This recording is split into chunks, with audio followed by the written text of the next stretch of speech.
এমন অনেক মেয়ে আছে যাদের বর ভালো, সংসার ভালো, অনেক টাকা পয়সা আছে, অনেক ভালোবাসে, পরিবার ভালো, কিন্তু তারা কোনো না কোনো কারণে পরকীয়ায় লিপ্ত হয়ে যাচ্ছে। তাদের কিন্তু কোনো টাকা পয়সার অভাব নেই, এমনকি তাদের হাজবেন্ডরাও তাদেরকে খুব ভালোবাসে, তবুও তারা কি করে গোপনভাবে অন্যের সাথে সম্পর্কে আবদ্ধ হয়ে যাচ্ছে। আজকে আমি আপনাদেরকে 5 ধরনের নারীর কথা বলবো যারা কোনো না কোনো ভাবে অন্যের সাথে আবদ্ধ হয়ে যাচ্ছে। আজকে আমি আপনাদের 5 ধরনের নারীর কথা বলবো যারা কোনো না কোনো কারণে অন্যের সাথে সম্পর্কে আবদ্ধ হয়ে যাচ্ছে।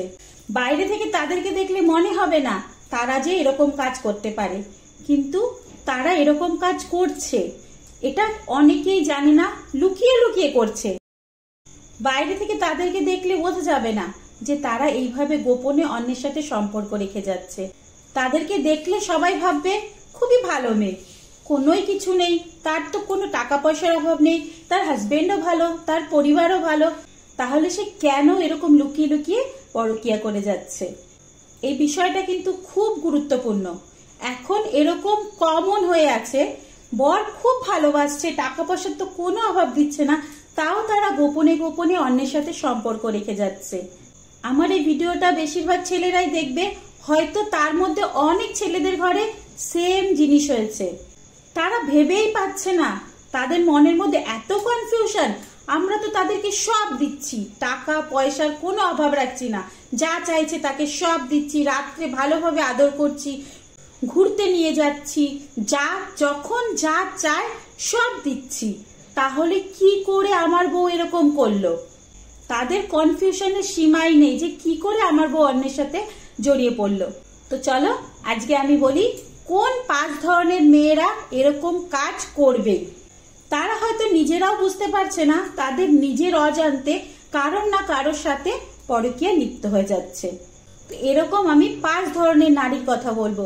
তার মধ্যে হচ্ছে প্রথম, এই ধরনের নারীরা যারা অবহেলিত থাকে, হাজবেন্ড তো তাকে সব দিচ্ছে, টাকা পয়সা, গয়না গাটি, খাওয়া দাওয়া, ঘোরা সব দিচ্ছে, কিন্তু তাকে সময় দিচ্ছে না, তার প্রতি মনোযোগ দিচ্ছে না, তাকে সময় দিচ্ছে না। বিয়ে হোক কি না হোক, আপনি যদি আপনার পার্টনারকে সময় না দিন, তার দিকে মনোযোগ না দেন, তাহলে কিন্তু সে একাকিত্ব ফিল করবে, সে মনে করবে তাকে অবহেলা করা হচ্ছে। একজন নারী যদি তার অনুভূতি কারোর কাছে শেয়ার না করতে পারে, তখন সে কাউকে না কাউকে খুঁজেই নেয় তার অনুভূতিগুলোকে শেয়ার করার জন্য।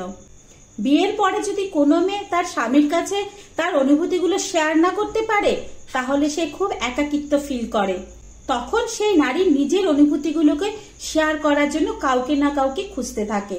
সেই মুহূর্তে যে তার ওই অনুভূতিগুলোর উপরে প্রায়োরিটি দেয়, সেই নারী তখন সেই পুরুষের উপরে আসক্ত হয়ে যায়, ধীরে ধীরে তার সাথে প্রেমে জড়িয়ে পড়ে, যে কিনা তার অনুভূতিগুলোকে প্রায়োরিটি দিচ্ছে। আর এইভাবেই শুরু হয় একটা নিষিদ্ধ প্রেমের কাহিনী। আচ্ছা সত্যি করে বলুন তো, ভালোবাসা মানে কি? ভালোবাসা মানে শুধু কি চাহিদা, শুধু কি টাকা পয়সা, শুধু কি তার জরুরত পূরণ করার জন্যই? একজন মানুষ যদি আর একজন মানুষকে যত্ন করে ধরেই না রাখতে পারলো, তার অনুভূতিগুলোর উপরে প্রায়োরিটি না দিল, তাহলে সেখানে ভালোবাসা কি করে থাকে? সেকেন্ড, যেই নারী রাতে একাকিত্ব ফিল করে। এমন অনেক নারী আছে যারা রাতের বেলা প্রচন্ড একাকিত্ব ফিল করে। হাজবেন্ড আসলো, নিজের কাজ নিজে করে শুয়ে পড়লো, সারাদিন কি করলো না করলো কোনো কিছুই তাকে শেয়ারও করলো না, বা তার কাছ থেকে জানতেও চাইলো না। একটা মেয়ে যখন বিয়ে হয়ে যায়, তখন অ্যাটলিস্ট রাতের বেলা নিজের হাজবেন্ডের বুকের উপরে মাথা দিয়ে কিছু ভালো মন্দ কথা বলার জন্য ছটপট করতে থাকে। কিন্তু এইসব নারীরা রাতের বেলা একাকিত্ব ফিল করে কেন? তাদের হাজবেন্ডরা বোঝেই না যে আমার মিসেসকে আমার দরকার আছে, আমার জরুরত আছে, আমি যদি তার সাথে কথা না বলি, সে কার সাথে কথা বলবে?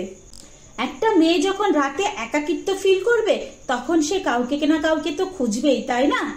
তো এইসব মেয়েগুলো কিন্তু কখনো না কখনো কারোর না কারোর প্রেমে আবদ্ধ হয়েই যায়, কারণ যখন তার একাকিত্বের মধ্যেই কেউ এন্ট্রি দেবে, তখন কিন্তু সে তার উপরে পুরোপুরিভাবে আবদ্ধ হয়ে যাবে। থার্ড, এই সমস্ত নারীরা স্বামীর ভালোবাসাও পাচ্ছে, স্বামী তাকে প্রায়োরিটিও দিচ্ছে, রাতের বেলা একাকিত্বও ফিল করাচ্ছে না, এমনকি তার সব জরুরত পূরণ করছে। কিন্তু এই নারীরা বিয়ের আগের সেই পুরনো প্রেমিককে কখনোই ভুলতে পারে না। আগের প্রেমিক যখন হঠাৎ মেসেঞ্জারে হাই তুমি কেমন আছো, আমাকে কি ভুলে গেছো, এরকম বলে একটা মেসেজ দেয়, তখন তাদের সেই পুরনো প্রেম একদম আগুনের মতন দাউ দাউ করে জ্বলে ওঠে। আর সেই থেকেই শুরু হয় বিয়ের পরে বিয়ের আগের সেই পুরনো প্রেমিকের জ্বলে ওঠা গল্প। আচ্ছা, আপনারা সত্যি করে একটা কথা বলুন তো, প্রথম প্রেমকে কখনো কি ভুলে যাওয়া যায়?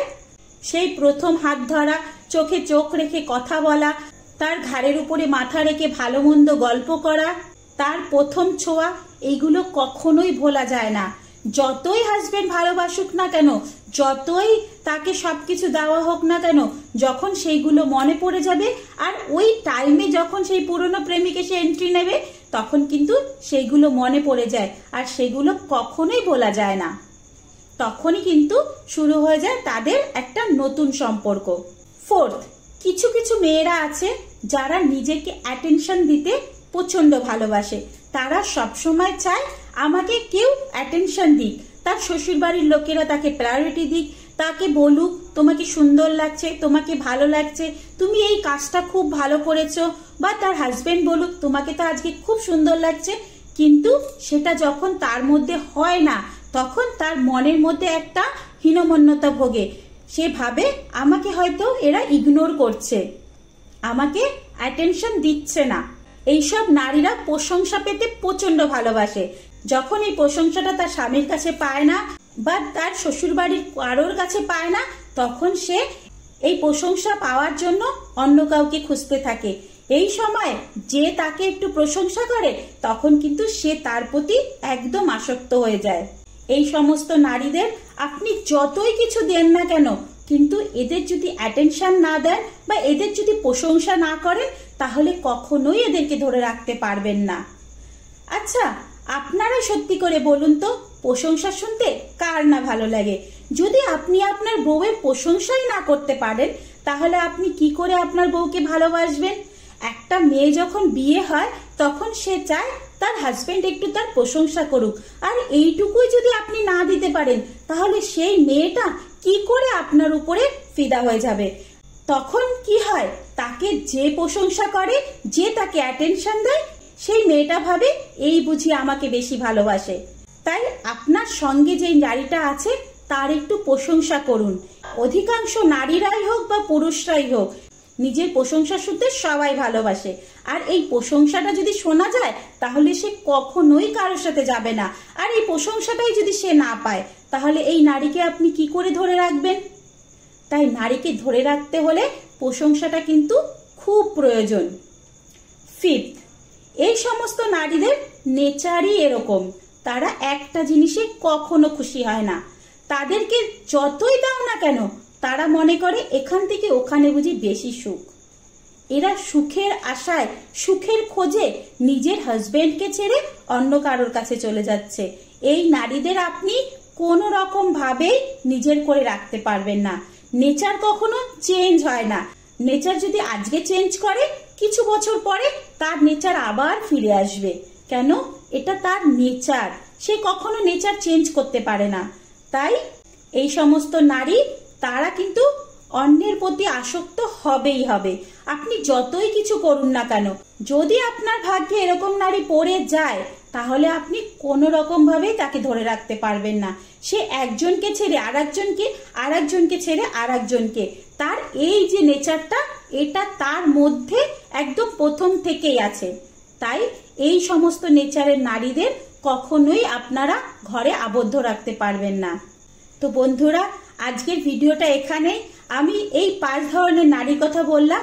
যদি এইরকম কোনো নারী আপনার সাথে পড়ে, তাহলে একটু চেষ্টা করবেন তাদেরকে অ্যাটেনশন দেওয়া, তাদেরকে একটু প্রশংসা করা, তাদেরকে রাতে একটু টাইম দেওয়া, আর তাদের অনুভূতিগুলোকে নিজের মধ্যে নিয়ে একটু তাদের সাথে কমিউনিকেশন করা।